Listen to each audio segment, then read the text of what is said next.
Big bang theory এটা বিজ্ঞান হালে এসে বলতেছে, কোরআন ১৫০০ বছর আগে বলে দিয়েছে। জোরে বলি সুবহানাল্লাহ। আচ্ছা, সূর্যের নিজস্ব আলো আছে, চাঁদের নিজস্ব কোনো আলো নেই। বিজ্ঞান হালে এসে বলেছে, কোরআন অনেক আগেই বলে দিয়েছে। আল্লাহ রাব্বুল আলামিন বলেন, হুয়াল্লাযী ইউরীকুমুল বারকা খাওফান ওয়া তামআন ওয়া ইউনশিস সাহাবাস সিকাল। আরেক জায়গায় বলছেন, আওয়ালাম ইয়ারাল্লাযীনা কাফারু আন্নাস সামাওয়াতি ওয়াল আরদা কানাতা রাতকান ফাফাতাকনাহুমা وجعلنا من الماء كل شيء حي। কাফেররা কি দেখে না? তারা যে ইথিজমে বিশ্বাস করে, তারা যে নাস্তিক হয়ে বসে আছে, তারা কি লক্ষ্য করে না আমি আল্লাহ রাব্বুল আলামিন আকাশ এবং জমিনকে এক জায়গায় রেখেছিলাম, প্রচন্ড ধাক্কার মধ্য দিয়ে আমি আল্লাহ মাঝখানে মহাশূন্যতা দিয়ে দিয়েছি। চিন্তা করা যায় কোরআন কত আগে বলে দিচ্ছে, যে যুগে মানুষ জানতই না এগুলো কিছু। আল্লাহ রাব্বুল আলামিন এই বৃষ্টির তথ্যটা কত আগে জানায় দিলেন, কত আগে এই বিষয়টা ফাইন্ড আউট করলেন। হালে বিজ্ঞানে সেটা প্রমাণ করেছে। একটা আয়াত আল্লাহ রাব্বুল আলামিন ১৫০০ বছর আগে বললেন, আল্লাহুল্লাযী ইউরসিলুর রিয়াহা ফাতুসীরু সাহাবান ফায়াবসুতুহু ফিস সামাই কাইফা ইয়াশা ওয়া ইয়াজআলুহু কিসাফান ফাতারাল ওয়াদাক ইয়াখরুজু মিন খিলালিহি ফাইদা আসাবা বিহি মান ইয়াশাউ মিন ইবাদিহি ইযা হুম ইস্তাবশিরুন। জোরে বলুন আল্লাহু আকবার। আবহাওয়া বিজ্ঞান বলতেছে যে বৃষ্টির জন্য প্রথমে বায়ুর প্রবাহ। কিসের প্রবাহ? বায়ুর প্রবাহ। এরপরে মেঘের স্তূপীকরণ, এবং সেই ঘনীভবন থেকেই বৃষ্টির মূল রহস্য উন্মোচিত হয়। অথচ আল্লাহ রাব্বুল আলামিন কত আগে সেম একই বক্তব্যই দিয়েছেন কোরআনের ভিতরে। সূরা রুমের ৪৮ নম্বর আয়াতে তিনি বলেন, তিনি সেই মহান রব যিনি বায়ু প্রেরণ করেন, অতঃপর মেঘমালাকে তা সঞ্চারিত করে। এরপরে তিনি মেঘমালাকে যেভাবে ইচ্ছা সেইভাবে আকাশে ছড়িয়ে দেন, তাকে স্তরে স্তরে রেখে দেন। জোরে বলি সুবহানাল্লাহ। তাহলে বিজ্ঞানকে প্রমাণ করলো না বিজ্ঞান ধার করলো? কোন কোন কোন জায়গা থেকে? কোরআন থেকে ধার নিয়েছে। আবার এই যে বৃষ্টিটা হয়, মেঘ সৃষ্টি হয়, মেঘ সৃষ্টি হয় পানি থেকে। এই পানিটা বাষ্পীয় আকারে জমিন থেকে তোলেন কে? আসতে বলবেন, তোলেন কে? আমার আপনার বাড়ির সামনে শীতকালে বৃষ্টি নাই, পুষ্কুনি বলেন, বাষ্পীয় হয়ে উপরে ওঠে। পৃথিবীর হোল টেকনোলজি, সব প্রযুক্তিগুলোকে যদি এক জায়গায় করে যদি চেষ্টা করা হয়, কিয়ামত পর্যন্ত পানি চক্রের এই ওয়াটার সাইকেল, এটা কি মানুষের দ্বারা তৈরি করা সম্ভব? আসতে সম্ভব? সম্ভব না। এবং এই বৃষ্টি যে আল্লাহ নাজিল করেন, অপরিমিত না পরিমিত? আসতে বলে, পরিমাণ ছাড়া না পরিমাণ সহ? পরিমাণ সহ। বেশি হলে সমস্যা, বেশি হলেই তো মানুষ বাঁচা কঠিন হয়ে যাবে। তবে প্রশ্ন আসতে পারে যে হুজুর, তাহলে বন্যা হয় কেন? লক্ষ্মীপুরে এবার যে পানি হয়েছে নাকি? আচ্ছা, লক্ষ্মীপুরে যে পানি এসেছে, নোয়াখালীতে যে পানি আসছে, যারা ইয়াং ছেলে পেলে, যারা যুবক, তোমরা কি দেখছো এর আগে? না। এমনকি অনেক মুরব্বীরাও জানে না যে এইরকম হঠাৎ আকস্মিক বন্যা এটা আল্লাহ দেননি, আমাদের প্রতিবেশী দিয়েছে। ঠিক আছে না? প্রতিবেশী দিয়েছে। বিশ্বের কোন দেশে এমন আইন নাই, কোথাও নাই যে উজানে কেউ বাঁধ নির্মাণ করতে পারে। যা বাঁধ তৈরি হয়েছে ৭১-এর পরে ৭৪-এ ফারাক্কা বাঁধ, এর আগে কেউ করার সাহস পায়নি, কারণ বোম বিম মেরে উড়ায় দেবে। সম্মানিত বন্ধুগণ, ফিলিস্তিন যতটুকু ঝুঁকিপূর্ণ তার প্রতিবেশী রাষ্ট্র দ্বারা, আমি তো মনে করি মুসলিম বিশ্বে 56টি মুসলিম রাষ্ট্রের ভিতরে সবচাইতে ঝুঁকিপূর্ণ রাষ্ট্র হচ্ছে আমার বাংলাদেশ। ঠিক কিনা? এটাকে টিকে রাখার জন্য ঐক্যের বিকল্প নেই, ঐক্য থাকতে হবে। আমার এই ভাইজান কিছু ইঙ্গিত করেছেন, আমি বলবো সব দিক থেকে আস্তে আস্তে করে আমি কিছু কথা বলবো, জোরে বলি ইনশাআল্লাহ। তাহলে মানুষ পানিতে মরে আল্লাহর দোষে না বান্দার দোষে? বলে বান্দার দোষে। সম্মানিত বন্ধুগণ, এই বৃষ্টির পানি আল্লাহ পাক পরিমাণ মতো নাজিল করেন। কি পরিমাণ? যে পরিমাণ পানি আল্লাহ পাক বাষ্প আকারে তোলেন ওই পরিমাণ পানি নাজিল করেন। আল্লাহু আকবার বলেন, কি প্ল্যান তার। আল্লাহ রাব্বুল আলামিন বলেন, ওয়াল্লাযী নাযালা মিনাস সামাই মাআন বিকদরিন ফাআনশারনা বিহি বালদাতাম মাইতান কাযালিকা তুখরাজুন। জোরে বলুন আল্লাহু আকবার। সূরাতুজ যুখরুফ আল্লাহ রাব্বুল আলামিন 11 নম্বর আয়াতে বলছেন, তিনি সেই মহান রব যিনি আকাশ থেকে বৃষ্টি নাজিল করেন বিকদারিন, পরিমাণ মতো করে। জোরে বলি সুবহানাল্লাহ। পরিমাণ মতো করে নাজিল করেন। সায়েন্স বলতেছে, গবেষণা বলতেছে, আধুনিক বিজ্ঞান বলছে, প্রতি সেকেন্ডে ভূপৃষ্ঠ থেকে প্রতি সেকেন্ডে পানি বাষ্পীয়কের উপরে ওঠে হলো 16 মিলিয়ন টন পানি। 16 মিলিয়ন টন। কেউ তো আল্লাহু আকবার বললেন না। এবং প্রতি বছরের পরিমাণ দাঁড়ায় হলো 513 ট্রিলিয়ন টন। 513 ট্রিলিয়ন টন পানি আল্লাহ পাক বাষ্পীয় আকারে জমিন থেকে তুলেন। আল্লাহু আকবার। যদি এই সিস্টেম যদি না থাকতো, পৃথিবীর কোনো সিস্টেম থাকতো, মানব অস্তিত্ব থাকতো, কোনো প্রাণের অস্তিত্ব থাকতো, সব বিলীন হয়ে যেত। সব করেছেন তিনি কে? আল্লাহ তাআলা। এরকম করে কোরআন সব তথ্য দিয়ে দিয়েছে। সেই মহা তথ্য থেকে আমি ছোট্ট একটা আয়াত আমি তেলাওয়াত করেছি। এই আয়াতগুলোকে সামনে রেখে কিছু কথা বলতে চাচ্ছি। এই আয়াতের শুরুটা করেছেন আল্লাহ রাব্বুল আলামিন মুমিনদেরকে ইঙ্গিত দিয়ে, যে মুমিনরা, তোমরা তো মুমিন, তোমরা পৃথক থাকবে না, তোমরা এক হবে।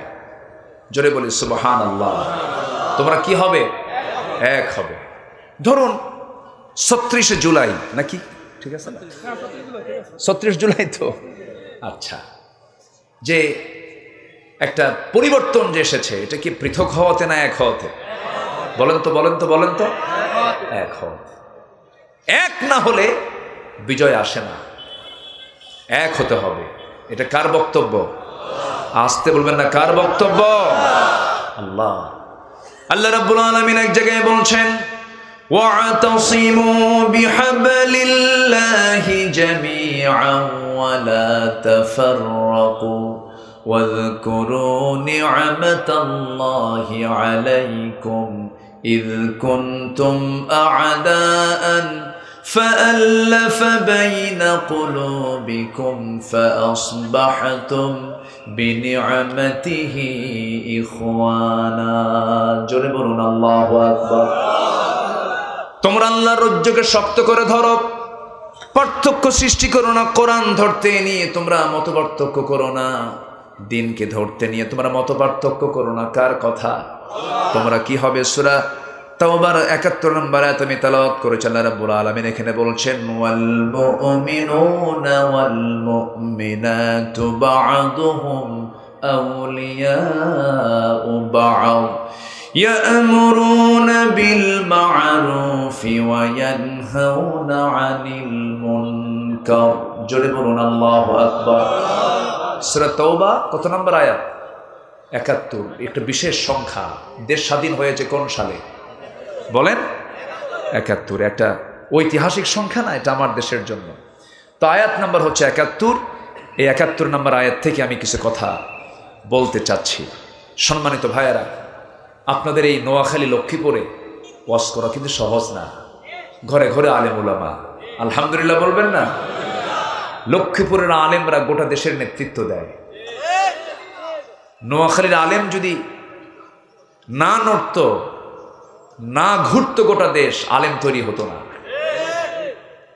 আলহামদুলিল্লাহ কেউ বললেন না তো? প্রচুর আলেম ওলামা এখনো আপনি যদি গুনতে যান। এই রামগঞ্জের সন্তান ছিলেন আল্লামা লুৎফুর রহমান রাহিমাহুল্লাহ। আমাকে দেখলে উনি জড়ায় ধরতেন আমারে, বলতেন এটা আমার সন্তান। আল্লাহওয়ালা মানুষ ছিলেন। চলে গেছেন, মার্চে মারা গেছেন। মার্চে, 1 বছর হয়নি তো এখনো, না? হ্যাঁ, আল্লাহ তুমি তার কবরটাকে জান্নাতের টুকরা বানায় দাও। জোরে বলি আল্লাহুম্মা আমিন। তার প্রতিটা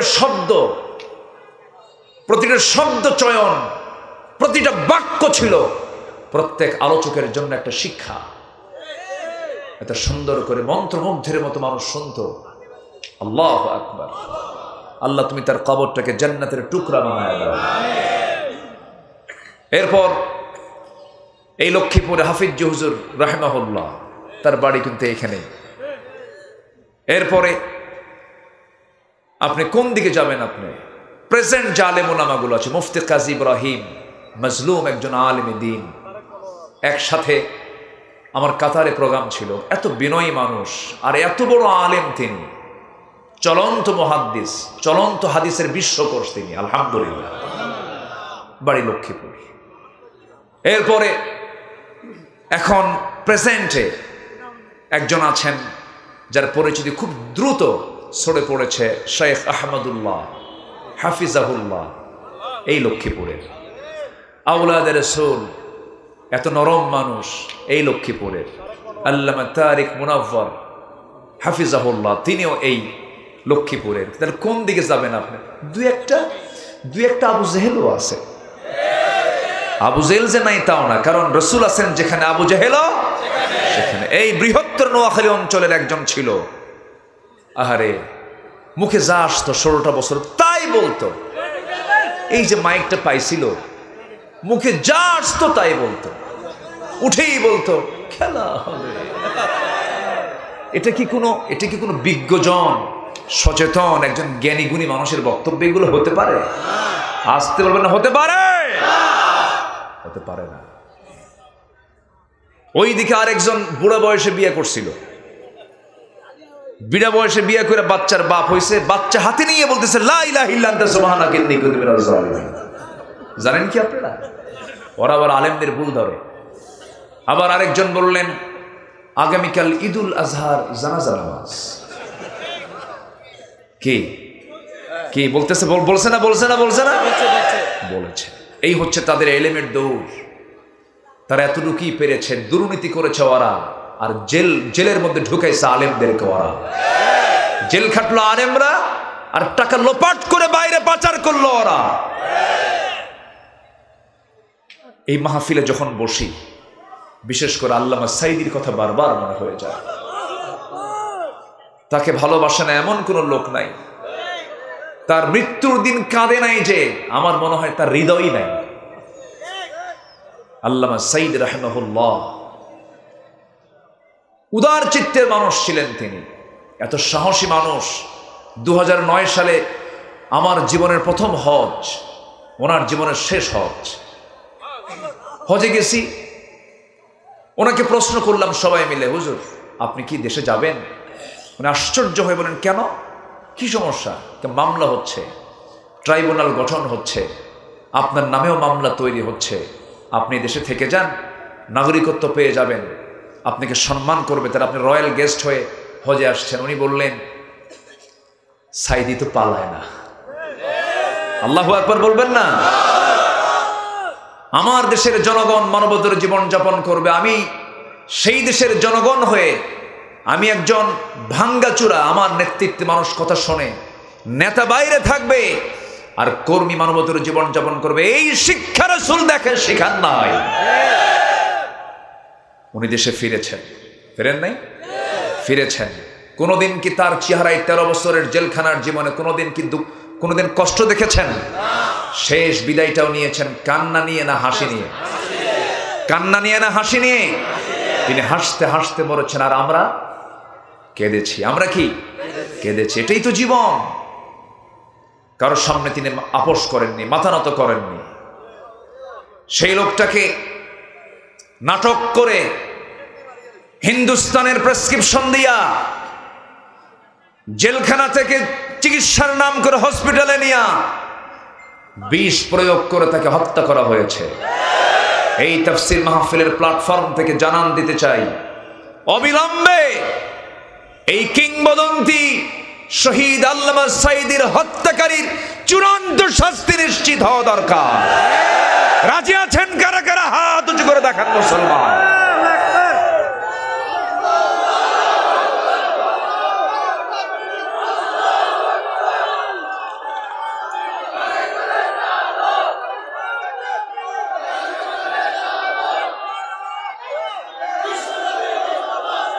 আল্লাহ কবুল করুন, জোরে বলে আমিন, আরো জোরে আমিন। ওরা যা করেছে আমরা তা পারবো না তো। কুকুর যদি কামড়ায় আপনি ওকে কামড়াবেন? পারবেন না তো। কিন্তু কোন খুনির কোনো ক্ষমা নাই, খুনির কোনো ক্ষমা নাই। ইসলামও ক্ষমা করেনি। সম্মানিত ভাইয়েরা, সম্মানিত বন্ধুগণ, আমি ক্ষুদ্র মানুষ, এই মঞ্চ থেকে আমাকে কতবার যে ধরে নিয়ে গেছে হিসাব নাই, কোনো কারণ নাই, ধরে নিয়ে চলে গেছে। 2018 সালে আমি বাড়িতে ঘুমাচ্ছি, 250 থেকে 300 পুলিশ, মানে যা ছিল পুলিশ সব নিয়ে ঘেরাও করে আমার ধরতে আসছে। আমি তো সন্ত্রাসী, আমার দোষ হলো কোরআনের কথা বলা। আমারে ধরে নিয়ে চলে গেল, পরে থানায় জমা দিল। থানায় কি দিল? জমা দিল, বোঝেন নাই? আচ্ছা, বসলাম সামনে, ওসি সাহেব আমার দিকে কান্দে। বললাম আপনি কান্দেন কেন? হুজুর আমি আপনার খুব ভক্ত, খুব ভালোবাসি। তো ধরছেন কেন? হুজুর উপরের চাপ। উপরের চাপ হলে তো ধরার কথা না। উপরের চাপ মানে কি? আল্লাহর চাপ। আল্লাহর তো চাপ হলে ধরার কথা না। হুজুর কি করবেন? চাকরি বাঁচান তো ফরজ। আমি বললাম ইমান বাঁচান তো নফল। মামলা খান দিয়া জেলখানায় ঢুকায় দিল। ঢুকলাম। দুনিয়া তো জেলখানায়, দুনিয়া জেলখানা না বলেন? দুনিয়া বিশাল বড় জেলখানা থেকে ছোট্ট একটা জেলখানায় ঢুকায় দিল। ঢুকলাম, ঢোকে মাত্র এক বুড়ো চাচা আমার দেখে লম্বা সালাম দিয়ে কয়, হুজুর আপনি জেলখানায়? খুব খুশি হলাম। তো বললাম চাচা আপনি খুশি হলেন কেন? কে বাবা ওয়াজ শুনতে যাই, বহু দূর থেকে ওয়াজ শুনি, মুসাফা হয় না, কথা হয় না, আপনি এত সুন্দর ধরা দিবেন, তাতে থাকেন, ভালো করে থাকেন। তো বললাম চাচা আপনার মামলা কি? খুব মজার মানুষ, মুরব্বী তো, খুব হাসি খুশি লোক। বলতেছে আমার মামলা হলো বোমা হামলা। বোমা হামলা। তো বললাম কেন? আমি নাকি 85 বছরের বয়সে এই হাত দিয়ে নাকি বোমা মারছে। বলো তো বাবা, এই হাতে বোমা মারলে কি লক্ষ্যে যাবে না আমার মাথায় পড়বে? বলো তো বাবা। এই হচ্ছে অবস্থা। আমরা স্বস্তির নিঃশ্বাস ফেলতে পারছি, আলহামদুলিল্লাহ বলে, জোরে বলি আলহামদুলিল্লাহ। অসংখ্য আলেমের চোখের পানিতে বালিশ ভিজেছে, যাই নামাজ ভিজে গেছে। আল্লাহু আকবার। প্রচুর কান্দা কেঁদেছে আলেমরা, কাঁদে নাই? কেঁদেছে। চোখের পানি আল্লাহ পাক বৃথা দেন না। বৃথা দেন? বৃথা করেন না। শুনুন, একটা পেয়েছি যখন, আমরা সুন্দর একটি বাংলাদেশ গড়তে চাই। রাজি আছেন না? সবাই রাজি আছেন না? যুবকরা আদর্শ গঠন করো। বিড়ি খাবা না, গাঁজা খাবা না, মদ খাবা না, অবৈধ কোনো রিলেশন করবা না, গার্লস স্কুলের সামনে যে ইতিমের মতো বসে থাকবা না, এগুলো লস প্রজেক্ট। চুরি ফিতা কিনা দিবা না, চুরি ফিতা, ফুচকা খাওয়া, এগুলো সব লস প্রজেক্ট। কি প্রজেক্ট? লস। এগুলো সময় নাই তোমার। চরিত্রকে সুন্দর করো, তোমার কথা সত্য বানাও, অসৎ নেতৃত্ব মেনো না। যার নামাজ নাই, যে নেশাখোর, যে তোমার হাতে অস্ত্র তুলে দেয়, যে সন্ত্রাসী করে, যে চাঁদাবাজি করে, যে তোমার হাতে নারীকে তুলে দেয়, ওই সমস্ত নেতৃত্বের মুখে জুতা মারো, থুতু মারো। সৎ নেতৃত্ব গড়ে তোলো। মাদককে একদম না বলে ফেলো, কোনো নেশার দিকে যাবে না।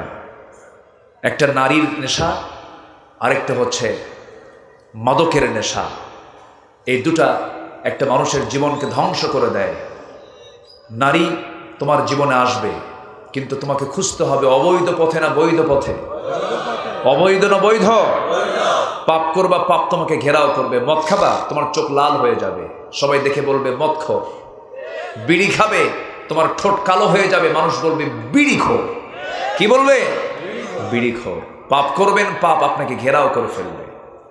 আল্লাহ রাব্বুল আলামিন বলেন, বালা মান কাসাবা সাইয়্যাতান ওয়া আহাতাত বিহি খাতিআতুহু উলাইকা আসহাবুন নার হুম ফিহা খালিদুন। পাপ করবে, পাপ তোমাকে ঘেরাও করে ফেলবে। যখন কোনো মানুষ পাপ করে তার মধ্যে 7টা বদগুণ চলে আসে। কয়টা বদগুণ বলে? 7টা বদগুণ চলে আসে। নাম্বার 1, সে নির্লজ্জ হয়। কি হয়? যারা মদ খায় তারা টাকা চায়, চায় না? ভাই টাকা দাও তো, লজ্জা থাকে না। নাম্বার 2 হলো চেহারার সৌন্দর্য নষ্ট হয়ে যায়। নাম্বার 3 হলো রোগাক্রান্ত হয়ে পড়ে। নাম্বার 4 হলো রিজিক বরকত শূন্য হয়ে যায়। নাম্বার 5 হলো সবাই তাকে ঘৃণা করে। নাম্বার 6 হলো অন্তর কালো হয়ে যায়। নাম্বার 7 হলো ওই গুনাহগার বান্দার কোনো গুনাহ, কোনো দোয়া কবুল হয়? দোয়া কবুল হয়? কবুল হয় না। আমার ভাইয়েরা, এই জন্য সবচেয়ে বড় চ্যালেঞ্জ হলো নিজের জীবনকে গুনাহ মুক্ত রাখা, পাপ মুক্ত রাখা, নিজের জীবনকে সুন্দর করে গড়ে তোলা। আল্লাহ রাব্বুল আলামিন নিজে বলছেন, ওয়ালা তুলকু বিআইদিকুম ইলাত তাহলুকা। নিজকে ধ্বংসের দিকে ঠেলে দিও না, নিজকে ধ্বংসের দিকে ঠেলে দিও না। আমার মাঝে মাঝে ব্রেন খেলে না। এই জাতি মুসলমান, 90% মুসলমান। এই 90% মুসলমানের দেশে অধিকাংশ লোকগুলো বিড়ি কম খায় না বেশি খায়? কম খায় না বেশি খায়? বিড়ি খাওয়া লোক কম না বেশি? বিড়ির পিছনে বাজেট কি হাজার হাজার টাকা, লক্ষ লক্ষ টাকা না কোটি কোটি টাকা? কোটি কোটি টাকা খরচ করে বিড়ির পিছনে। সে বিড়ির টান দেয় কি শীতকাল আরো বাড়ে। মানে একটু যদি বাজারের মধ্যে ঢোকেন কাম সারা, মানে ওই এলাকায় মশাও থাকে না। মশা কয় এত গাঁজা মানুষ খায়, এত খাওয়া খায়। মাহফিল শেষে কিছু কিছু জায়গায়, বিশেষ করে উত্তরবঙ্গে কিছু কিছু জায়গায় মাহফিল শেষে যখন মোসাফা করতে আসে, হুজুর আমরা তো মোসাফা করি, মোসাফার পরে যখন আমি গাড়িতে গিয়ে যখন 2টা হাত যখন নাকে নিই, নানান রঙের বিড়ির গন্ধে আমার কাম সারা। বাস্তব, এত বিড়ি মানুষ খায়। আবার মাহফিল এসে বলে, হুজুর বিড়ি খাওয়া কি জায়েজ আছে? মানে উনি জায়েজের চেষ্টায় আছেন, উনি তো ছাড়িবেন না, আরো চেষ্টায় আছেন যে কেমনে বাড়ানো যায়। আহারে, আল্লাহ কি বিড়ি খাওয়ার জন্য পাঠাইছে দুনিয়াতে? বলেন তো, বলেন বিড়ি খাওয়ার জন্য পাঠাইছে? জীবনটাকে সাজাবো আমরা, জোরে বলি ইনশাআল্লাহ। আগে মানুষ মদ খায় না, আগে মানুষ বিড়ি খায়। বিড়ি হলো ছোট, আগে টানাটানি, এরপরে ঢালাঢালি। এই জন্য কোন নেশার কাছে যাওয়া যাবে না। সকল নেশাকে আমরা না বলবো, রাজি আছেন তো? সকল নেশাকে আমরা না বলবো। ভাইজানকে ধন্যবাদ। নবীর নাম তো, একজন নবীর নাম না? কার ভাই? ওরে সব তো আলোচক, লক্ষ্মীপুর না? হ্যাঁ, একদম ধরে ফেলবেন আপনারা, কোন একটা ভুল বললেই ধরায় ফেলবেন একদম। খুব সুন্দর, আপনারা বলি আলহামদুলিল্লাহ। আচ্ছা, হারুন আলাইহিস সালাম তিনি মুসা নবীর ছোট ভাই না বড় ভাই? বড় ভাই। বলেন কি ভাই? বড় ভাই। একদিন আল্লাহকে বলতেছেন, আল্লাহ তুমি আমাকে কিছু যে দাওয়াত দিতে বলতেছো, ইযহাবি ইলা ফিরআউনা ইন্নাহু তাগা, কিন্তু আমি যে যাব ফেরাউনের কাছে কালিমার দাওয়াত দিতে, আমার তো জিহ্বা অচল, খুব রাগ, কথার মধ্যে রসকস নাই, আমি দাওয়াতটা দেব কেমনে? আল্লাহ বললেন, মুসা চিন্তা করো না, আমি তোমার জিহ্বা ঠিক করে দিলাম। জোরে কোন সুবহানাল্লাহ। তার জিহ্বা ঠিক হয়ে গেল। রব্বি ইশরাহ লি সাদরি ওয়া ইয়াসসির লি আমরি। এরপরে বলছেন, আল্লাহ ঠিক আছে যাচ্ছে। আল্লাহ বললেন, একটু নরম সুরে, একটু ঠান্ডা মাথায় বুঝে শুনে একটু কালিমার দাওয়াত দিবা। তুমি বললেন, আল্লাহ এই দায়িত্ব আমার দিলে তো হবে না, আমাকে যদি এই দায়িত্ব দাও তাহলে আমি বড় বিপদে পড়ে যাবো, পারবো না, কারণ আমার কথা ডাইরেক্ট, আমার আস্তে আস্তে কথা হয় না। তবে আমার ভাই হারুন খুব মিষ্টভাষী, খুব সুন্দর করে কথা বলতে পারে। আল্লাহ বললেন, মুসা তোমার মুখে যখন তোমার বড় ভাইয়ের প্রশংসাই শুনলাম, যাও এই মুহূর্তে নবুয়ত দিয়ে দিলাম। জোরে বলে সুবহানাল্লাহ। তাহলে কয় ভাই নবী? দুই ভাই নবী, একসঙ্গে দুই ভাই নবী ছিলেন। আবার শ্বশুরটাও নবী ছিলেন, আল্লাহু আকবার বলবেন না? শ্বশুরও নবী ছিলেন। আবার ভাগিনা একটা ইউসা, এটাও নবী ছিলেন। তাহলে এক পরিবারে কয় নবী খুঁজে পেলাম? কত দামি পরিবার এটা, আল্লাহু আকবার। ফেরাউনকে কালিমার দাওয়াত দিলেন। ফেরাউন কয়, মুসা তোমার সঙ্গে এটা কে আসছে? আমার ভাই হারুন, সে আল্লাহর নবী। ফেরাউন কয়, তোমার আল্লাহর কাজ নাই কাম নাই, একই করে দুই নবী পাঠাইছে না? বলেন তো এই কথা শোনার পরে কি মুসার মতো লোকের কি রাগ কমার কথা না বাড়ার কথা? লাঠি উঁচু করছে, প্রচন্ড রাগী ছিলেন। এই পয়গম্বরকে ফেরাউন কম জ্বালান জ্বালাইছে, দেশ ছাড়া করছে। কম অত্যাচার করেনি, বহু অত্যাচার করেছে। শেষ পর্যন্ত ফেরাউনের পতন হয়েছে দরিয়ার পানি সুবান খায়া, ঠিক কিনা? কম অত্যাচার করেনি। এবং চারিত্রিক ত্রুটি ধরার জন্য সে কম চেষ্টা করেনি। যুগে যুগে চরিত্রে কালিমা দেওয়ার জন্য, কালিমা লেপন করার জন্য এগুলো চেষ্টা চালানো হয়েছে, আমার নবীর বিরুদ্ধে চালানো হয়েছে। একবার দেখেন, মুসা আলাইহিস সালাতু ওয়াস সালামের কোনো প্রবলেম ছিল না, শারীরিক কোনো প্রবলেম নবীদের নাই। আল্লাহ সমস্ত নবীদেরকে ত্রুটিমুক্ত করেছেন এবং সুন্দর করে সৃষ্টি করেছেন তাদেরকে। এবং আমার রসুল ছিলেন 100 জন জান্নাতি পুরুষের সমান শক্তি ধার একজন মানুষ। একবার ফেরাউন বলল কি, যে মুসার একটা অসুখ আছে, সে অসুখটা হলো অন্ডকোষ, একটা ছোট একটা বড়। কি কথা কি বুঝতেছেন? তো এই লোক আবার নবী হয় কেমন?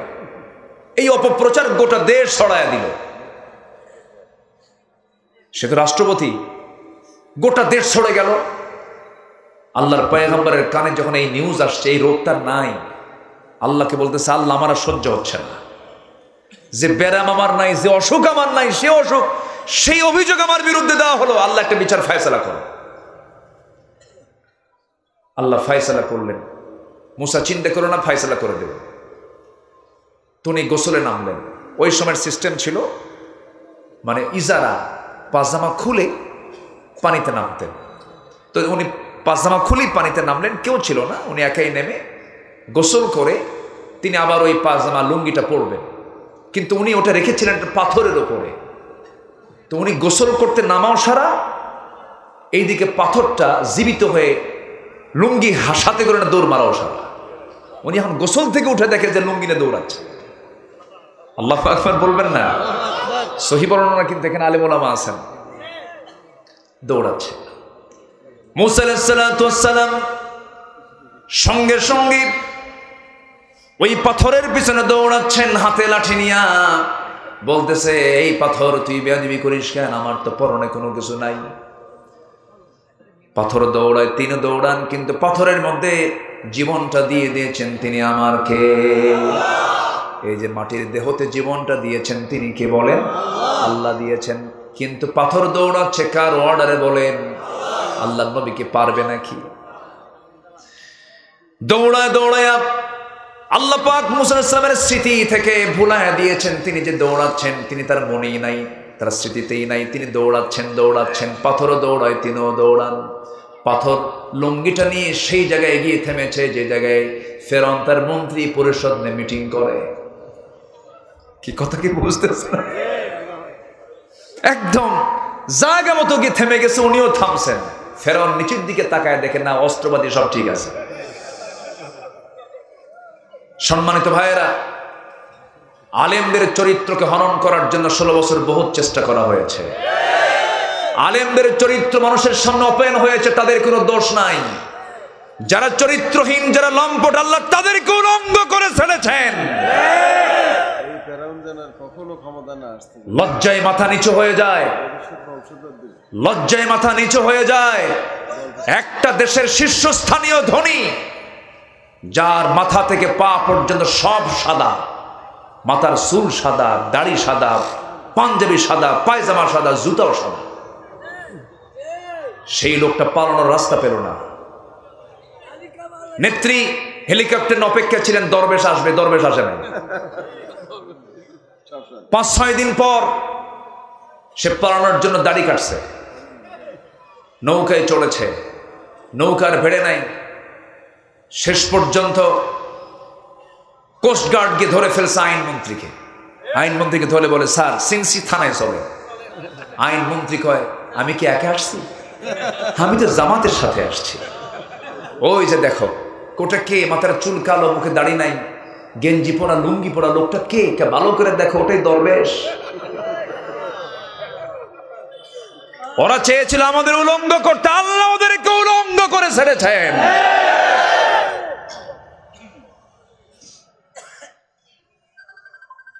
সম্মানিত ভাইয়েরা, সম্মানিত বন্ধুগণ, হকের বিজয় কে দেন?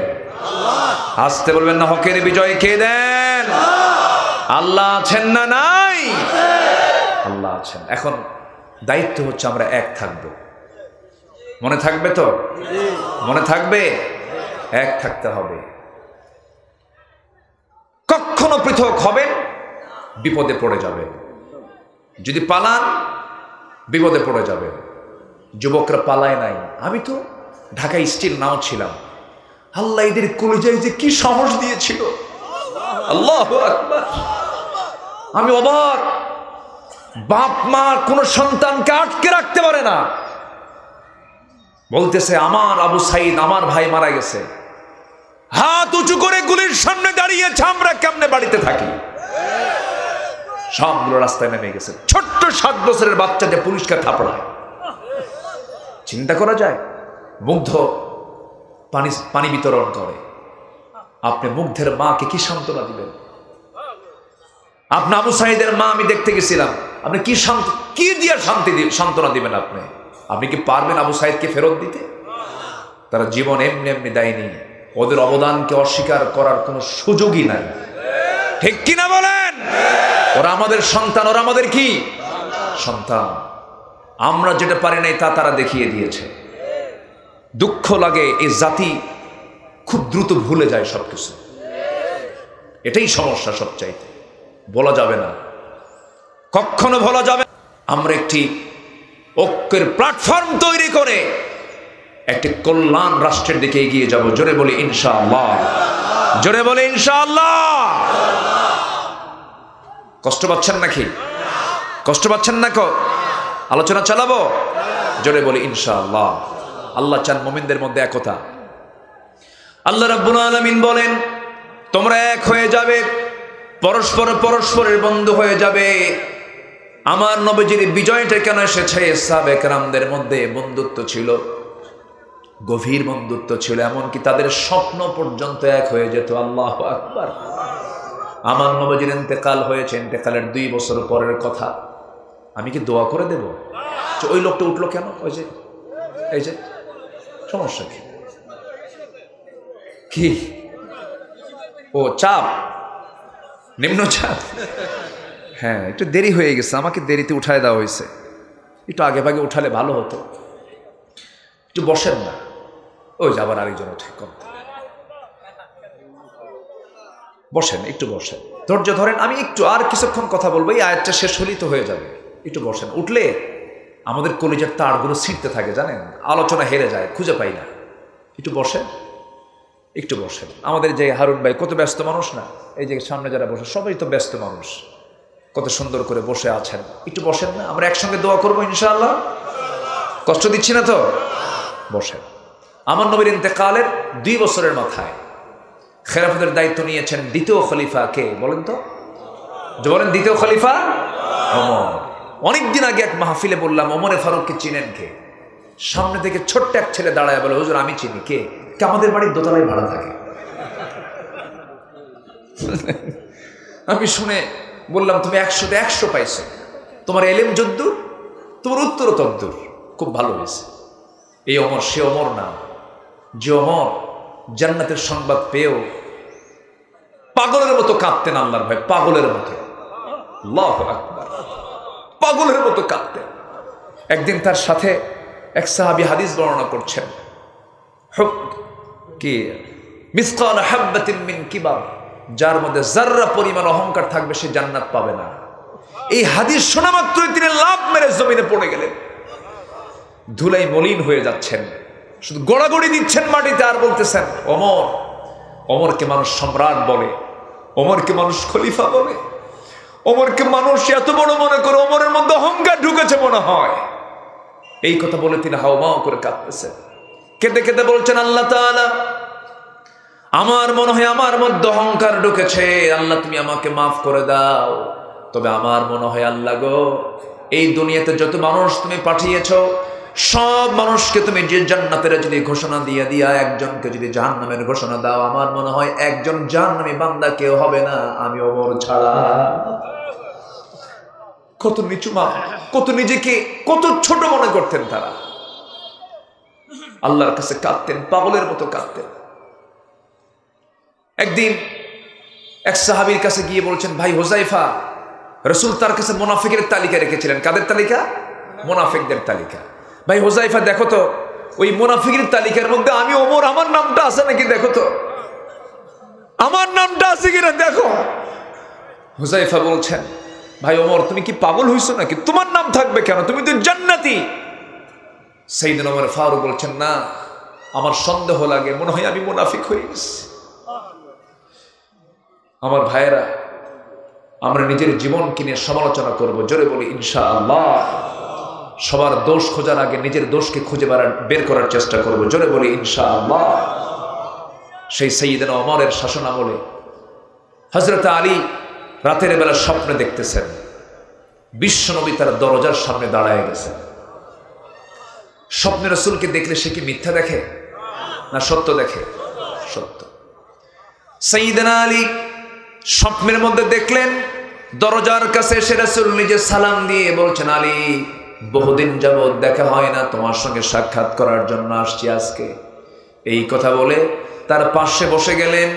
বসেই রাসূল অনেকগুলো খেজুর থেকে মাত্র একটা খেজুর হাতের মধ্যে নিয়া 3টা আঙ্গুলে তুলে নিয়ে বলছেন, আলী মুখটা ফাঁকা করো, আমি তোমাকে খাওয়ায় দেই। বিসমিল্লাহ বলে তার মুখে দিয়ে দিলেন রাসূল। মুখের মধ্যে খেজুর দেওয়া সারা তার ঘুমটা ভেঙে গেছে। ঘুম ভাঙ্গার পরে তিনি লক্ষ্য করে দেখেন তার জিহ্বার ভিতরে তাজা খেজুরের স্বাদ ফুটে উঠেছে, চোখে পানি চলে আসছে। ওযু বানালেন, নামাজে দাঁড়ালেন সাইয়েদনা আলী।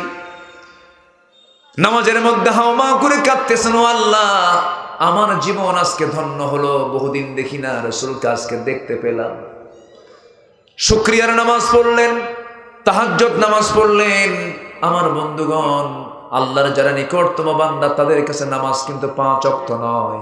5 ওয়াক্ত নামাজ হলো ফরজ নামাজ, আর ইমানদারদের জন্য 6 ওয়াক্ত নামাজ। 5 ওয়াক্ত হলো ফরজ, 1 ওয়াক্ত হলো নফল, তার নাম হলো তাহাজ্জুদ। তার নাম কি? তাহাজ্জুদ। ইমানদার যারা আল্লাহর কাছে ক্ষমা পেতে চায় যারা, তারা তাহাজ্জুদ কখনো কাজা করে না। আমরাও পড়বো, জোরে বলি ইনশাআল্লাহ, আরো জোরে বলি ইনশাআল্লাহ। সবাই কি তাহাজ্জুদ পড়বেন? পড়বেন না? আল্লাহ পাক তাহাজ্জুদের সময় কোথায় আসেন? কোথায় আসেন বলেন, কোথায় আসেন? হ্যাঁ হ্যাঁ, ফিস সামাইদ দুনিয়া, এই যে দুনিয়ার আকাশ, যেটা নীল আকাশ দেখি না, এটা সবচেয়ে কাছের আকাশ। এই আকাশে আল্লাহ পাক চলে আসেন এবং বলেন, আলা মিন মুস্তাগফিরিন ফাগফির লাহ। আল্লাহু আকবার বলেন, কোন ক্ষমা প্রার্থী আছে আমার কাছে ক্ষমা চাবে, আমি তাকে ক্ষমা করে দেব। এই আকাশটা কিন্তু আরশ আজিমের যে দূরত্ব, সেই দূরত্বের তুলনায় এটা কিন্তু কিচ্ছু না।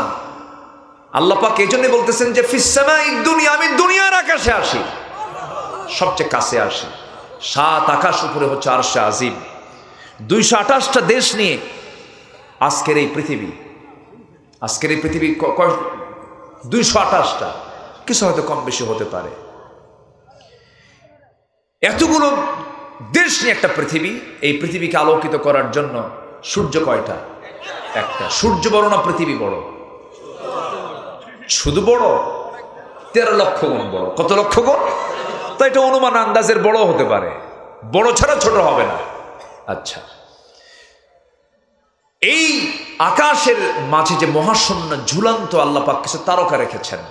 এর মধ্যে বেটেল জুইস একটা তারকা আছে, যে তারকা ওই সূর্যের চাইতে 33 কোটি গুণ বড়। কত কোটি গুণ? 33 কোটি গুণ। এরকম করে সুপারনোভা, আড্রা, বেটেল জুইস, এই সমস্ত তারকাগুলো, প্রক্সিমা সেন্ট্রাই, এরকম তারকাগুলো প্রায় 500 বিলিয়ন তারকা নিয়ে একটা করে গ্যালাক্সি আছে। আর এরকম কোটি কোটি গ্যালাক্সি আল্লাহ পাক মহাশূন্যে ঝুলায় রেখেছেন। সবগুলো আকাশের নিচের, কিন্তু আকাশে যাই নাই আমরা, ঝুলায় রেখেছেন এই তারকাগুলো। এখন বিস্ময়কর বিষয় হলো, মানুষ চাঁদে গেছে, চাঁদে যায় নাই? চাঁদে গিয়েছে, জি, চাঁদে গেছে মানুষ, জি, চাঁদে গিয়েছে মানুষ।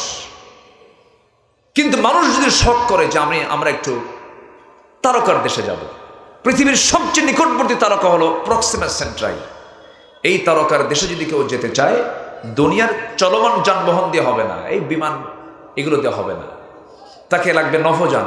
ধরেন নভোযান দিয়ে চেষ্টা করলো, লেটেস্ট আবিষ্কার হচ্ছে অ্যাপোলো 11, যার ঘন্টার গতি হলো 39,000 কিলোমিটার, প্রতি সেকেন্ড 11 কিলোমিটার, প্রতি মিনিটে 660 কিলোমিটার। এই গতিতে যদি চলে, ওই যানবাহনে, ওই নভোযানে চড়ে যদি কেউ রওনা দেয়, পৃথিবীর নিকটতম ওই প্রক্সিমা সেন্ট্রাই নামক সেই তারকার দেশে যেতে তার সময় লেগে যাবে 1,15,000 বছর মাত্র। যাবেন কারা কারা? হাত তুলো। হায়াত নাই, হায়াত নাই। যাবেন কোন দিন, বাঁচবেন কয়দিন বলেন? এখন আমরা কিছু বলেন, এই যে অহংকারগুলো আমরা দেখাই, রাজাকারের নাতিপুতিরা চাকরি পাবে, হ্যাঁ, এই যে অহংকারগুলো যে দেখাই, এই অহংকারগুলোকে আমাদের মানায়? অহংকার দেখানো যাবে না। অহংকার কার? আসতে বলবেন না, কার? আল্লাহ। কখন যাবেন আপনি? অথচ আল্লাহ তাআলা নিজে অফার দিচ্ছেন, তুমি কি জানো আমি 7 শ্রেণীকে আরশ আজিমের ছায়ায় জায়গা করে দেব। জোরে বলে সুবহানাল্লাহ। কে জায়গা করে দিবেন? আল্লাহ। তো সে আরশ আজিমের ছায়ায় যাওয়া লাগবে না? কোন বিমানে চড়া? কোন বিমান? ও আল্লাহ নিব, ঠিক আছে, আল্লাহ নিবে। জি, জোরে বলি ইনশাআল্লাহ। আল্লাহ বলছেন, বান্দা আমি দুনিয়ার আকাশে আসি তোকে নেওয়ার জন্য। সুবহানাল্লাহ বলবেন না? তোকে জান্নাত নেব আমি দুনিয়ার আকাশে আসি, আমি দুনিয়ার আকাশে আসি। বান্দা যখন নামাজে দাঁড়ায়, আল্লাহ বান্দার সামনে দাঁড়ায় যান। বান্দা যখন সূরা ফাতিহা পড়ে, আল্লাহ প্রত্যেকটা আয়াতের জবাব দিয়ে দেন।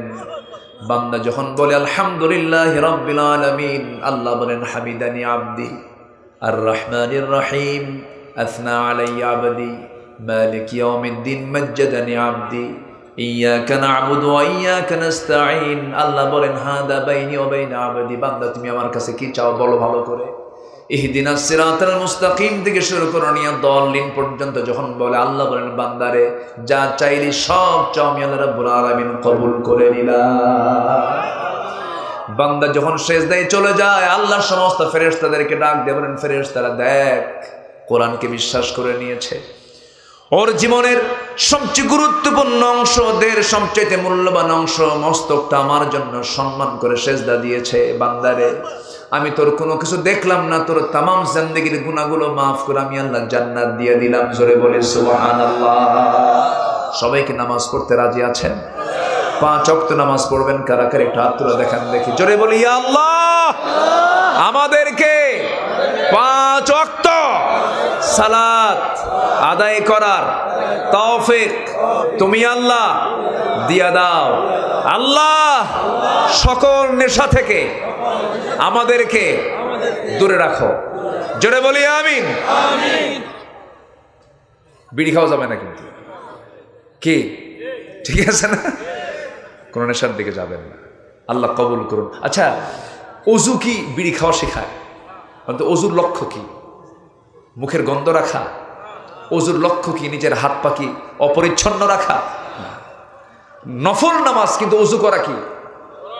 আসতে কয় নামাজ নফল, কিন্তু অজু করা ফরজ। তাহলে আল্লাহ পাক কেন দিয়েছেন? আর সেই নেশার দিকে আমরা কেন যাব ভাই? যাব না। জোরে বলি ইনশাআল্লাহ। নামাজ হবে কয় ওয়াক্ত? 5 ওয়াক্ত। নামাজ মূলত 5 ওয়াক্ত নামাজ। শুক্রবারের কোনো নামাজ সারা বছর সারা সপ্তাহ নাই, শুক্রবারে পড়তে গেছেন, এটা কোনো নামাজ না। এগুলো বদমাইশি, এগুলো আছে না, এগুলো আছে না বলেন তো? মসজিদের কোনো কমিটি যদি দেখেন, আপনার সেক্রেটারি যদি দেখেন যে বেনামাজি, 16 বছর ছিল, ভালো কথা। আপনার মসজিদ কমিটির সভাপতি যদি দেখেন মদখোর, বিড়ি খায়, নেশা করে, সুদের কারবার করে, সময় এসেছে এখন কান ধরে বের করে দেওয়ার। ঠিক আছে না? যুবকরা, তোমার গ্রামে কোন ঘর থেকে কোন মহিলা বোরকা ছাড়া বের হয়? তুমি গ্রামের ইয়াং ছেলে, তোমার দায়িত্ব আছে, তুমি সংঘবদ্ধ শক্তি তৈরি করে একটা ইউনিটি করবে। তোমার গ্রামে কোন মহিলা কোন ঘর থেকে বোরকা ছাড়া বের হয়, ওই বাড়ির মুরব্বীকে বলবে আমাদের এই গ্রামে থাকতে হলে বোরকা ছাড়া বের হওয়া যাবে না। ইয়া'মুরুনা বিল মা'রুফ ওয়া ইয়ানহাউনা আনিল মুনকার, মান রাআ মিনকুম মুনকারান ফালিয়ুগাইয়িরহু বিয়াদিহি। কোনো কথা নাই। তোমার গ্রামের মাতব্বর নামাজ পড়ে না, বলবা চাচা আপনার বয়স হয়ে গেছে, দাড়ি চুল পাকছে, আপনি নামাজ পড়েন না, এখন থেকে নামাজ পড়েন। এরপরেও নামাজ পড়ে না, আবার বলবেন এরপরে নামাজ পড়ে না, বলবেন নামাজ না পড়লে মাতব্বরি ছুটায় দেব। ঠিক কিনা? সৎ কাজের আদেশ দিতে হবে, অসৎ কাজের নিষেধ করতে হবে। এটা আমাদের দায়িত্ব। আল্লাহ পাক বলছেন ভ্রাতৃত্বের বন্ধন তৈরি করে 1 নম্বর কাজ করো, সৎ কাজের আদেশ দাও, অসৎ কাজের বাধা দাও। অসৎ কাজের কি করো? বাধা। 4টা কাজ আমরা আজকে শিখে যাব। তার মধ্যে একটা ফাইন্ড আউট করলাম, ভ্রাতৃত্ব নিয়ে কথা বলছিলাম। সাইয়েদনা আলী তাহাজ্জুদ নামাজ পড়ে চলে গেছেন মসজিদে নামাজ পড়তে। মসজিদের ইমাম বেতনভুক্ত কোনো ইমাম না, মসজিদের ইমাম কোনো সরকারের কোনো কর্মচারী নয়। মসজিদের ইমাম হচ্ছেন, মদিনার ইমাম হচ্ছেন রাষ্ট্রের প্রধান সাইয়েদনা ওমর ফারুক রাদিয়াল্লাহু তাআলা। জোরে বলি আল্লাহু আকবার। নামাজে দাঁড়ায় গেছেন, যিনি শাসক হবেন তিনি নামাজ পড়াবেন, এটা সিস্টেম। নামাজে দাঁড়াইছেন, সাইয়েদনা আলী নামাজ পড়তে আসছেন। ফজরের প্রথম রাকাতে জায়গা পান নাই, দ্বিতীয় রাকাতেও জায়গা পান না, অথচ সাইয়েদনা আলী হচ্ছেন খলিফার মজলিসে শুরার, মানে মূল কেন্দ্র শুরার পরামর্শ সভার অন্যতম সদস্য। তিনি প্রথম কাতারে জায়গা পান নাই, দ্বিতীয় কাতারে জায়গা পান নাই, তৃতীয় কাতারের ঠিক মাঝখান বরাবর তিনি দাঁড়াইছেন। মানে কি? যে মসজিদে আগে ঢুকবে, কে ঢুকলো দেখা যাবে না, সেই প্রথম কাতারে বসবে। কি আমার কথা কি বোঝা যায়? আমার কথা বোঝা যায়? পেলেন না। 3 নম্বর কাতারে দাঁড়ায় গেছে, নামাজ শেষ হয়ে গেছে।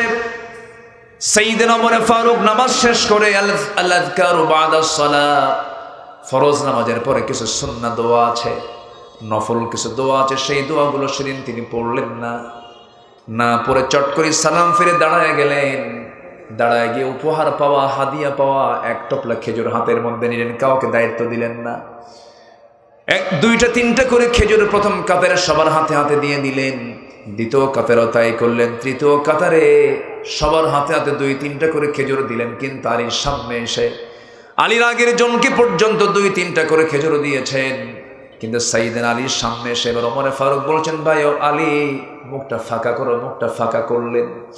মুখটা ফাঁকা করার সঙ্গে সঙ্গে অনেকগুলো খেজুর থেকে 3টা আঙ্গুলে নিয়ে একটা খেজুর নিয়ে বলছেন, আলী ফাঁকা করো, বিসমিল্লাহ বলে তার মুখে একটা খেজুর তুলে দিলেন।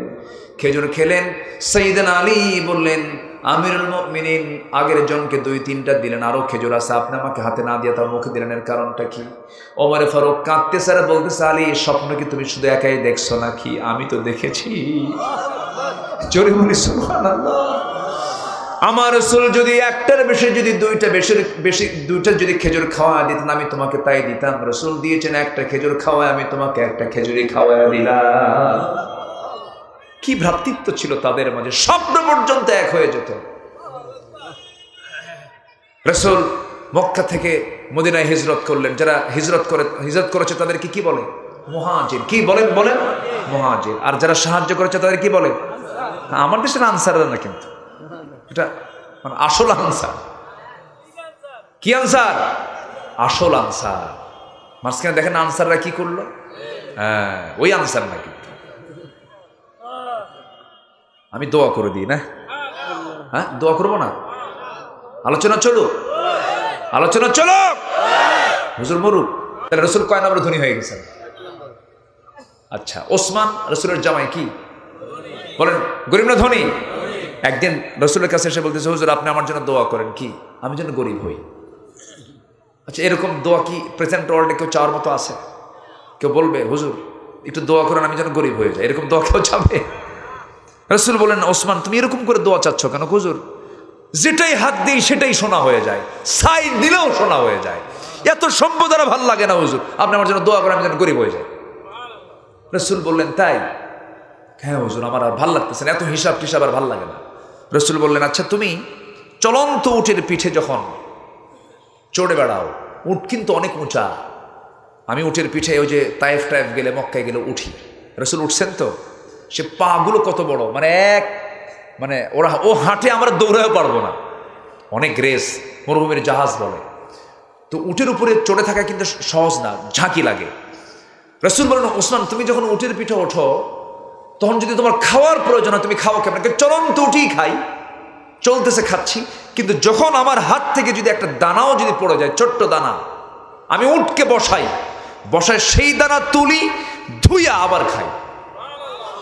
রসুল বললেন, তোমার জন্য দোয়া করে কামাবে না, তোমার সম্পদ কোনোদিন কমবে না, তোমার সম্পদ বাড়বে। জোরে বলুন সুবহানাল্লাহ। তাদের সম্পদ কখনো কমেছে? বাড়ছে। আল্লাহ বরকত দিয়ে দিয়েছেন, সম্পদ দিয়ে ইসলামের কাজ হয়েছে। আল্লাহু আকবার বলেন। তেমন একজন ধনী সাহাবী ছিলেন, আরেকজন জান্নাতের সংবাদ পাওয়া, আব্দুর রহমান ইবনে আউফ। আব্দুর রহমান ইবনে আউফ তিনি মদিনায় চলে যাওয়ার পর বউ বাচ্চা সব মক্কায় ছেড়ে তিনি চলে গেছেন মদিনায়। নবীর সামনে একদিন বসে আছেন, মদিনার মসজিদের খুঁটিতে হেলান দিয়ে তিনি বসে আছেন, ইতিমের মতো, অসহায়ের মতো। আমার নবীজি আব্দুর রহমান ইবনে আউফের এই চিত্র দেখে নবীজির চোখের পানি আটকাতে পারলেন না। রাসূলকে দেখে বলছেন, আব্দুর রহমান, এই চোখ দুইটা সাক্ষী আমার, তুমি এক্সপোর্ট ইম্পোর্টের বিজনেস করতে, তোমার বড় বড় ব্যবসা ছিল মক্কায়, কিন্তু আজকে দিনকে গ্রহণ করার জন্য আজকে মুহাজির হয়ে তুমি চলে আসছো মদিনায়। ওরে আমার আব্দুর রহমান, তোমাকে দেখে আমার দারুণ কষ্ট হচ্ছে, তোমার তো কষ্ট হচ্ছে তাই না? তিনি মুস্কি হাসি মেরে বলছেন, ইয়া রাসূলুল্লাহ, আপনি কি বলেন? বউ ছেড়েছি, সন্তান ছেড়েছি, ব্যবসা ছেড়েছি, কিন্তু মদিনায় এসে দুনিয়ার কোনো কিছু না পেলেও আপনাকে পেয়েছি, আল্লাহকে পেয়েছি, আমার কিচ্ছু দরকার নাই। খুব খুশি আমি হুজুর। আমার রাসূল কেঁদেই ফেললেন, বললেন, আব্দুর রহমান একটু দেরি করো, ব্যবস্থা করি। একজন আনসার সাহাবীকে ডাক দিয়ে বলছেন, আনসার তুমি কি পারবে আমার আব্দুর রহমানের জন্য কিছু করতে? শুধু বলেছেন রাসূল, বলতে দেরি, কাজ করতে দেরি নেই। ঘোড়ার পিঠে চড়াইয়া মদিনার সবচাইতে বড় বড় দুটো বাগান খেজুরের দেখায় দিয়ে বললেন, আব্দুর রহমান, তোমার কোনটা চয়েস বলো, যেটা চয়েস সেটা এখনই দলিল হবে। জোরে বলে সুবহানাল্লাহ। ভ্রাতৃত্বটা দেখেন, কি অন্তরঙ্গ তাদের মধ্যে ছিল। তিনি শুনলেন, কিচ্ছু বললেন। এবার বলছেন, ভাই রে, তোমার তো যৌবন আছে, বিয়ে শাদী করা দরকার। এই মদিনার কোনো বাবা তার মেয়েকে তোমার সঙ্গে বিয়ে দেবে না, কারণ টাকা নাই, পয়সা নেই, ঘর নাই, বাড়ি নেই, বাড়িও তোমার এখানে না, কেমনে বিয়ে দেবে? অতএব আমার আল্লাহ পাক একাধিক বউ দান করেছেন, যে কোনো একটা বউকে আমি তালাক দেব, আমার বউটাকে তুমি তোমার বউ বানায়া নিবা। সুবহানাল্লাহ বলবেন না? ওয়াল মুমিনুনা ওয়াল মুমিনাত বা'দুহুম আউলিয়াউ বা'দ। এই কথা শুনে আব্দুর রহমান খুব খুশি হয়ে গেলেন। আব্দুর রহমান ইবনে আউফ রাদিয়াল্লাহু তাআলা খুব খুশি হয়ে গেলেন। খুশি হয়ে বললেন, ভাই রে, বউ তালাক দেওয়া লাগবে না, খেজুর বাগানের দলিল লাগবে না, তুমি আমার জন্য কিছু যদি করতে চাও, ছোট্ট একটা বাজারে দেখায় দাও, বাজারে গিয়ে আমি কিছু ব্যবসা শিখতে চাই, ব্যবসা করতে চাই, ব্যবসার পথ একটু দেখায় দাও। ছোট্ট ব্যবসাটাকে ধরিয়ে দেওয়া হলো, ব্যবসা শুরু করলেন। কয়েক রতি সোনা কামাই হলো, কয়েক রতি আনি না, কয়েক রতি, সামান্য কিছু তিনি কামাই করলেন। বিয়ের প্রয়োজন মনে করলেন, মেয়েকে কোনো এক মহিলাকে বিয়ের নিয়ে তো দেখতে গেছেন, পছন্দ হয়ে গেছে, বিয়ে শাদী করে নিলেন। 2-3 দিন পর নবীর দরবারে এসেছেন, সুন্দর পোশাক পরে, গায়ে সুগন্ধি লাগায়া, চেহারার ভিতরে নূর চলে আসছে। রাসূল বলছেন, আব্দুর রহমান, তোমার চেহারা দেখে মনে হচ্ছে তুমি একটা কিছু ঘটাইছো। রাসূল বলছেন, হুজুর। সাহাবী বলছেন, হুজুর আপনি কি মনে করতেছেন? কেন তুমি কিছু ঘটাইছো মনে হয়? হুজুর আমি বিয়ে করছি। সুবহানাল্লাহ বলবেন না? রাসূল বলেন, বিয়ে করলা? আমার খবর বললা না তুমি? তুমি আমার এত কাছের সাহাবী, একা একা বিয়ে করলা? হুজুর দেখতে গেছি মহিলা, পছন্দ হয়েছে, আর বৈঠক থেকে উঠতে দেয় না, বিয়ে হয়ে গেছে। জোরে কোন সুবহানাল্লাহ। রাসূল মন খারাপ করলেন না? হয় না, এরকম হয় না? আজ থেকে হয় না, এরকম হয় না? হয়তো দেখবেন যে অনেক প্রিয় বন্ধু বাদ পড়ে যায়, আত্মীয় স্বজন বাদ পড়ে যায়, মেয়ে দেখতে গেছে, হয়ে গেছে, পরিবার সিদ্ধান্ত নিয়েছে, বিয়ে হয়ে গেছে। রসুল মাইন্ড করলেন না। রসুল বললেন, আব্দুর রহমান বিয়ে যখন করেছো ভালো কথা, কিন্তু আমার তো দায়িত্ব আছে কি, তোমার তো টাকা নাই, টাকা পাইলা কই? মোহরানার টাকা তো দিতে হবে, তুমি পাইছো কোথায়? তুমি তো মুহাজির, তুমি তো আনসার না, তুমি এখানে টাকা পাইলা কোথায়? এবার তিনি হাসতেছেন আর বলতেছেন, হুজুর ওই যে আনসার সাহাবীকে পাঠাইছিলেন আমার জন্য, সে আমাকে ছোট্ট একটা ব্যবসা দেখায় দিছে, কিছু টাকা কামাই করছি, ওটাই মোহরানার টাকা দিয়া রানী বানায়া বউটাকে ঘরের মধ্যে নিয়ে আসছে। আমার নবীজি খুব খুশি হলেন। আমার নবীজি খুশি হয়ে বলেন, আল্লাহ আমার আব্দুর রহমানের পরিবারে বরকত দাও, ব্যবসায়ে বরকত দিয়া দাও। আল্লাহ পাক তার দোয়াটা এমন সুন্দর করে কবুল করেছেন। আব্দুর রহমান ইবনে আওফের মৃত্যুর সময় তিনি তার পরিবারের 13 সন্তান রেখে যান। কত সন্তান? 13 সন্তান রেখে যান। আর তার সম্পদ আল্লাহ পাক এত বরকত দিয়েছিলেন যে তিনি তাবুক অভিযানের সময় একাই তিনি 3 বস্তা সোনা দান করেছিলেন। মৃত্যুর সময় তার 13 জন সন্তান যে রেখে গেছেন, মৃত্যুর সময়, মৃত্যুর পর তার সন্তানরা তার সোনাগুলো যে পরিমাণ রেখে গেছেন, সোনাগুলো ভাগ করার জন্য কুড়াল দিয়ে কেটে কেটে সোনাগুলো ভাগ করতে হয়েছিল। জোরে বলি আল্লাহু আকবার, আরো জোরে আল্লাহু আকবার। ভ্রাতৃত্বের দরকার আছে না নাই বলেন তো? আছে। এই ভ্রাতৃত্ব তৈরি করে নামাজ কায়েমের সংগ্রাম করব আমরা, সৎ কাজের আদেশ দেব, অসৎ কাজের বাধা দেব, যাকাত ভিত্তিক সমাজ ব্যবস্থা গড়ে তুলব। জোরে বলি ইনশাআল্লাহ। ওয়ায়ুতুনা যাকাত ওয়ায়ুতিউনা আল্লাহ রাসূলা, এবং জীবনের সকল জায়গায় আমরা আনুগত্য করব আল্লাহ এবং তার রাসূলের। জোরে বলি ইনশাআল্লাহ। আল্লাহ বলছেন এটার ফলাফল হলো আমার রহমত পাবে তারা, আমি তাদেরকে মাফ করে দেব। জোরে বলি সুবহানাল্লাহ।